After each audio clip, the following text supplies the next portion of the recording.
ನಮಸ್ತೆ friends, welcome to Taste and tell.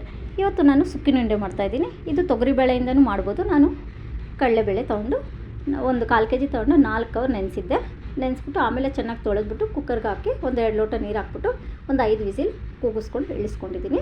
ಕೊಬ್ಬರಿ 4 spoon, ಬೆಲ್ಲ ಒಂದು 200 ಗ್ರಾಮು, ಒಂದು 200 ಗ್ರಾಮ್ ಕಡಲೆ ಹಿಟ್ಟು, ಏಲಕ್ಕಿ ಪೌಡ್ರ್ ಇಷ್ಟು ತೊಗೊಂಡಿದ್ದೀನಿ. ನಾನು ಕೊಬ್ಬರಿನ ಪೌಡ್ರ್ ಮಾಡಿ ಇಟ್ಕೊಂಡೆ. ಅಷ್ಟೊತ್ತಿಗೆ ಬೇಳೆ ಚೆನ್ನಾಗಿ ಬೆಂದಿತ್ತು, ವಿಸಿಲ್ ಹೋಗಿತ್ತು. ಸರಿ ತೆಗೆದ್ಬಿಟ್ಟು ಬೇಳೆ ನೈಸಾಗಿ ತುಂಬ ಚೆನ್ನಾಗೇ ಬೆಂದಿತ್ತು. ಅದನ್ನು ನೀರೆಲ್ಲ ತೆಗೆದ್ಬಿಟ್ಟು ಮತ್ತು ಅದೇ ಕುಕ್ಕರ್ಗೆ ಬೇಳೆ ಹಾಕಿಬಿಟ್ಟು ನಾನು ಚೆನ್ನಾಗಿ ಸ್ಮ್ಯಾಶ್ ಮಾಡ್ಕೋಬೇಕು.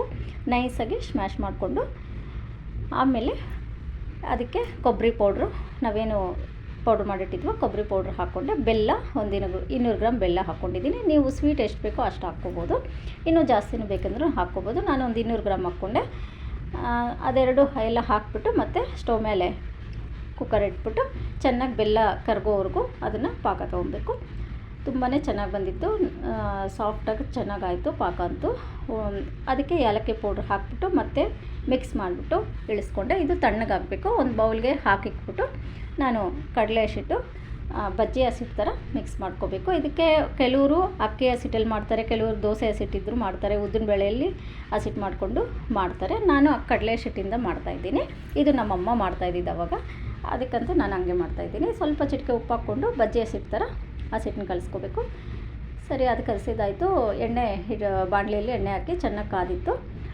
ಇದು ಪಾಕದ ಉಂಡೆಗಳು, ಎಲ್ಲ ಉಂಡೆಗಳು ಮಾಡಿಕೊಂಡೆ, ಸುಕ್ಕಿನ ಉಂಡೆದು.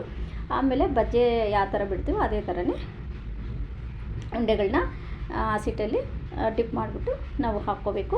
ನನಗೆ ಒಂದು 1/4 kgಗೆ ಒಂದು 20 ಉಂಡೆ ಆಯಿತು ಕರೆಕ್ಟಾಗಿ.